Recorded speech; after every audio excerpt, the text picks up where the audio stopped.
બે જ પંક્તિઓમાં રાધાનો આક્રોશ, એની વ્યથા, એનું દુઃખ વ્યક્ત થાય છે. રાધા એમ કહે છે કાગડાને કે કાળજો કાઢીને ભોંય ધરું, લઈ કાગા ઉડી જા, માધવ બેઠા મેળીએ ઈ ભાડે એમ ખા.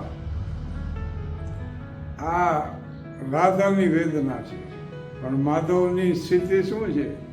કારણ કે રાધાની વેદના તો દુનિયાએ જાણી, પણ માધવની વેદના અજાણી. હૈયાના ગોખમાં હંગરીને રાખી, હોઠ પર કદી ન આવી. આ રાધાની વેદના તો દુનિયાએ જાણી.